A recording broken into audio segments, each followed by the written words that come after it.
Hi all, a sign of a solid champion is the ability to be able to bounce back, and in round 5 Carlsen did exactly that. So although he had a spot of bother against Bader, he was playing Vallejo-Pons, so that was Norway versus Spain. Okay, so he kicked off with e4 and Vallejo played the Sicilian. Now we see knight c3 as if there's going to be either a closed Sicilian with g3 or white simply delaying d4. So after a6 we see knight ge2, so white still hasn't committed g3. So he's keeping open the idea that he might pounce with d4, transpose into a mainline Sicilian. So black actually cautiously plays d6. So now it's unveiled. It will in fact be a closed Sicilian. So Vallejo plays knight c6. After bishop g2 we see g6. Standard stuff, both sides fin-chattering the bishop. Black usually gets an advantage of queenside pressure in this line, bearing down with moves like rook b8, b5, b4, and often these dark squares are a bit of a problem. But here after h3, bishop d7, Carlsen actually also trickily played queen d2. So there might even be an outrageous idea of castling queenside. He hasn't committed yet to castling kingside. And after b5, he offers the exchange of the dark squared bishops, which black accepts, and now plays knight d4. Okay, so knight d4. This is inviting radical changes of pawn structure here. First, black will get double pawns on this d file. Now also though, if black is having to protect d4 with e5, it does mean f4 will classically undermine this structure later. So after knight e2 we see e5, so white's ready to strike out with f4 with classic undermining possibilities. On the other hand, black's got the semi-open c file to bear down on c file on c2, so it's all a bit balanced at the moment. We see now an eviction of the queen with knight g8. Now if queen g7 trying to win the rook, then there's queen f6. So Carlsen just gets his queen back, and now we see knight e7. Okay, and after f4 black decides it's safe enough to castle here. If f5, I think black could consider just sacking the exchange, because he'll have a big pressure on that diagonal. The knight will be coming to e3, etc. So Carlsen doesn't play f5. Instead, he plays g4. And now we see as though black's solid with f6. So this is starting to be the very curious bit of the game here.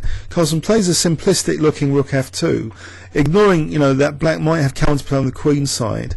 So we see knight c6, rook af1. But what is it actually striking out? Because as soon as white's going to play f5, black will play g5, and it'll be difficult surely for white to break down black. White would need a few more moves. Knight g3, bishop f3, king g2, rook h1. I've played this stuff in Blitz a lot myself, but it will be a long-winded process there. So there's an acceleration now of this attack. Curiously, black actually played queen a5, and okay, he's hitting the queen side, but a2 doesn't seem that relevant to the position, although we've seen many games Carlsen himself has defeated very strong players through first winning their a pawn. Okay, so if white doesn't want the exchange of queens, he's losing the a pawn, but he sacks it. He plays c3, so queen takes a2. I mean, the queen's not totally terrible on a2. It can always come back to f7, so it's not as if it's a majorly materialistic grab from that point of view. But it seems to have sacrificed black's pawn structure. So the curious thing here for me about this game is, I don't know if you would agree with this, but this pawn chain at the moment in this particular position at move 20 looks fairly solid enough to withstand, well, definitely the f5 onslaught because of g5. So how would you break black down here? Well, the first move which Carlsen plays is actually g5. So if he can undermine f6, then e5 will be undermined, and he might be able to use this pressure on the f file tactically. Black actually decided here to play f takes g5. Now say, okay, let's assume black left that pawn there and played rook f7. I think intuitively takes and then maybe taking on e5 might be dangerous. But let's engine check this position. Let's see. Well, first of all, let's see what's recommended here for black. Okay, in fact, fg5 is given as a materialistic recommendation. But let's say rook f7. Okay, not g takes f6. Stronger apparently is f takes. So you've got the pin on the f file on that rook. And if knight takes, then d4 is dropping. So let's assume pawn takes. But here it's c takes, e takes.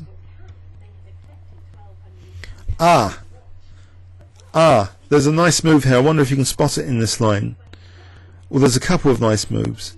So let's forget about making it a puzzle. But either e5, opening up the bishop, or just rook takes f6 would seem to be strong for white in this position. So say knight f4 here, offering a pawn sack, but just to get into that d5 square. This is an example variation with e5, and then there's other tactics as well against the queen and king. So this is all getting a bit tactically messy, but a2 is also a liability for that queen. It's shown in this line. Okay, engine off. Let's go back to our intuition of this. So g5, black played f takes, and now after f5,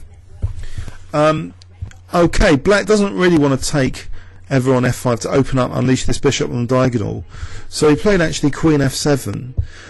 But now we see something else. That structure, which seemed so solid before, is being totally dismantled. Do you remember that pawn was there?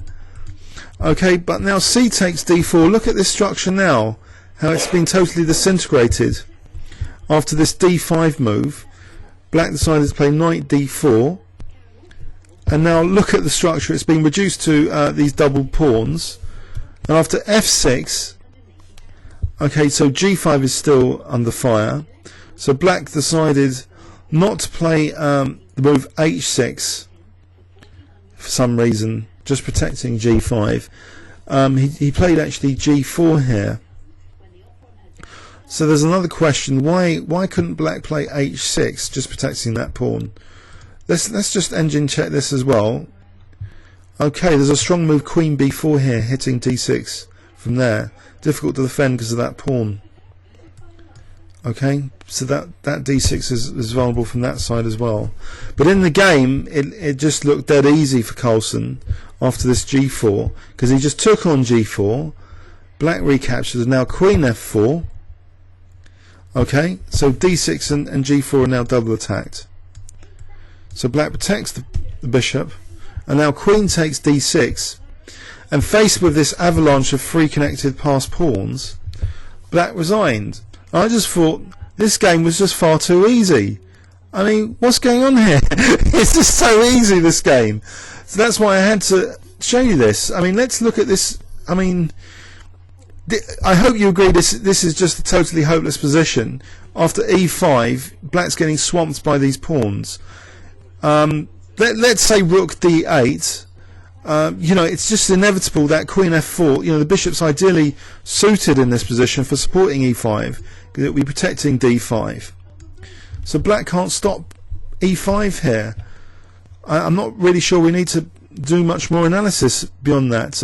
If black sacks the exchange, you know, he's going to get it with queen h6, I assume, or f7s. So black's just totally lost control of the centre and this mobility of pawns, white pawns, from a seemingly solid structure, if you remember that structure I showed you. So let's have a quick look at that in overview and summary. So the closed Sicilian, which again a lot of club players would think black's, you know, safely equalising with these standard sort of moves on the queen side, but here we see this kind of issue structurally that was proven by Carlsen, that if white can cleverly undermine black structure, and if necessary sacrifice a pawn, especially a seemingly irrelevant pawn, the a2 pawn, to get in time for his undermining with g5, it's amazing that this structure was just totally dismantled in such a fashion. So FG F5, and now this C takes D. I mean, the pawns are becoming a total wreck, and it's fatal because these are centre pawns which are being pushed against black's pawns, and so if the black pawns go, we've got free connected passed pawns here, and actually black just resigned here, faced with these horrible threats of, say, Queen F4 and E5. Comments or questions on YouTube? Thanks very much.